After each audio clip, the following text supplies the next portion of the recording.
Hey, good morning, guys. We're moving into week 4 here and cruising right along.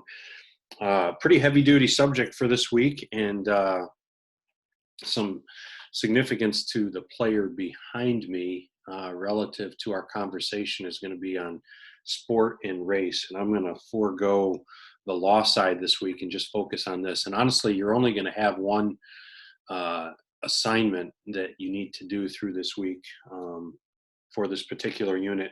There will be a handful of readings and a video that I'm going to ask you to watch before you actually dive into the assignment.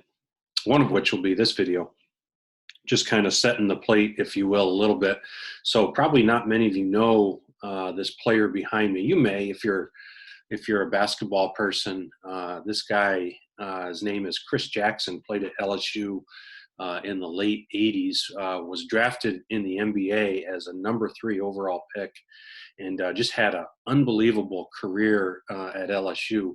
Only stayed for 2 years before he went into the draft for the NBA, and then had, I'm going to say, played for 9 or 10 years in the NBA. But the cool part is that he's my age, and so I had the opportunity to meet him when I was in college.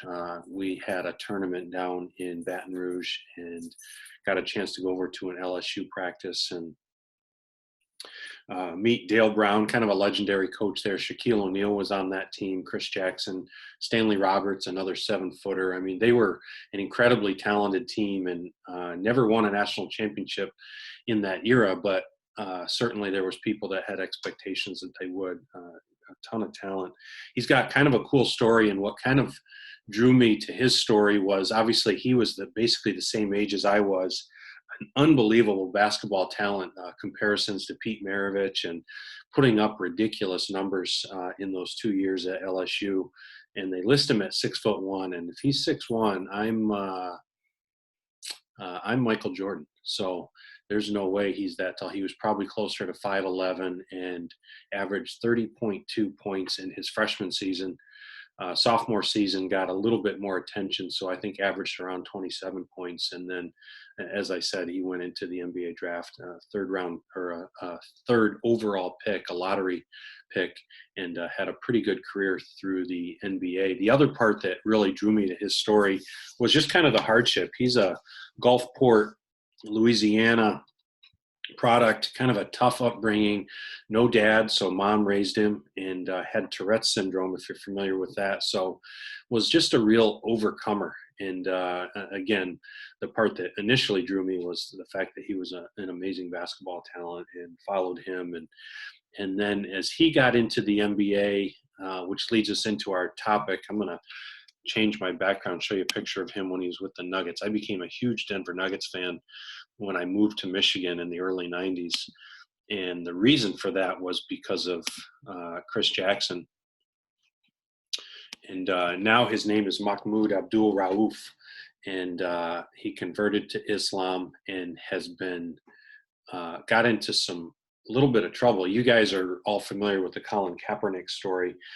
He was Colin Kaepernick before Colin Kaepernick came around, was not standing up for the national anthem at NBA games. He was hanging out in the locker room usually, and then they forced him to come out so he would avoid standing and pledging allegiance to our flag. And ultimately, race and treatment of African Americans came into that, similar to Colin Kaepernick.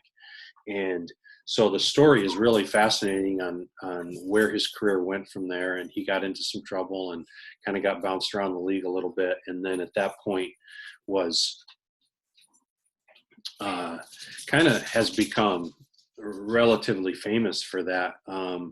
And so that leads us kind of into our conversation this week. And I think it's an important one, taking a little bit different angle because kind of the personal nature of this one. And in doing some of the reading, came across his name again and thought, I'm going to kind of attack it from that angle, and won't look at it from, kind of the typical race and sport and how, there's a lot of negative and certainly a lot of positive.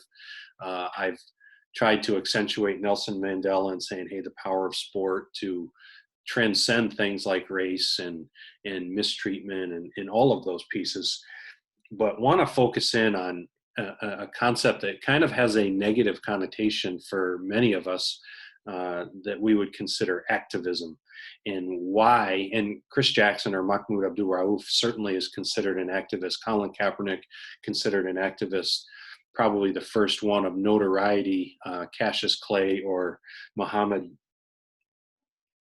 Ali, was certainly in that same category. And these guys certainly have a message, and they're using their platform and doing their best to use their platform to be able to communicate a message of uh, unfairness, treachery, mistreatment, all of those things, and just an interesting way to be able to do that. And so, as we take a look at race, we're also going to look at this concept of activism and what it means, and what are the different ways that it plays out, and then ultimately, what's our response? Because certainly, there's plenty of things that I am not in agreement with relative to Chris Jackson and his platform and what he's done, but there's also a huge part of me that has a lot of respect in the sense of standing up for something you believe in,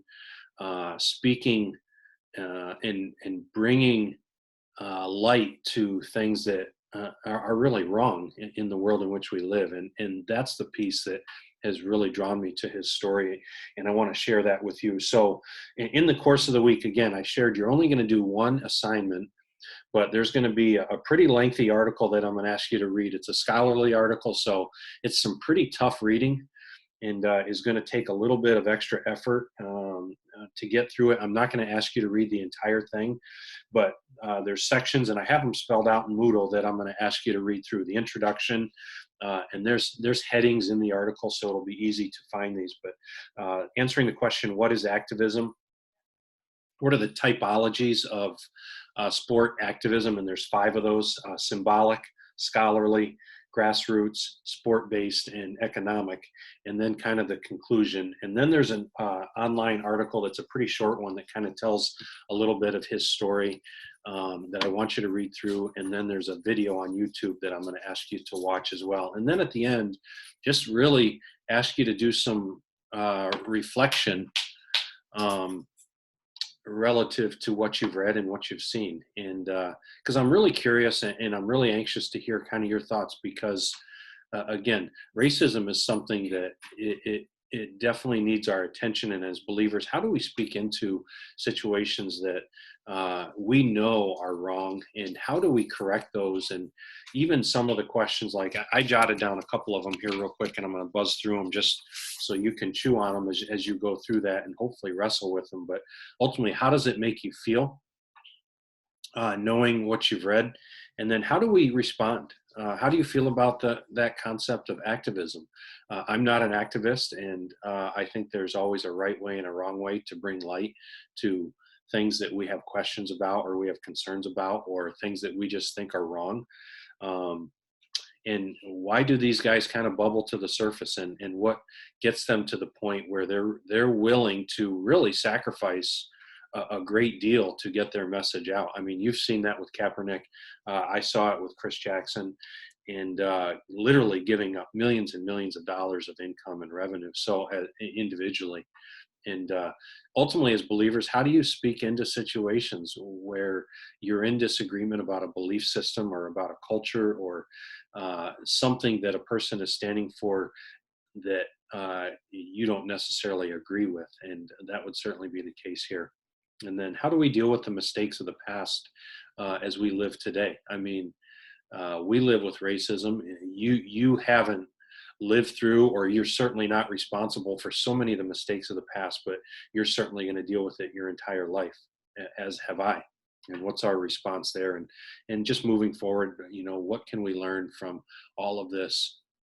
And again, I trust that this will be something that you take seriously and really contemplate, because I think it's highly relevant to whatever field, whatever you end up doing as a believer. You may even be working in a secular environment, and how can you as a believer really do a good job of being, salt and light in these types of situations, particularly as we look at race and how it intersects with sport and ultimately things like activism. So trust that this is helpful, and really looking forward to hearing from you guys at the end of the week, and the things that you take away from this, and perhaps learn moving forward in your own life. Trust you're doing well. Take care.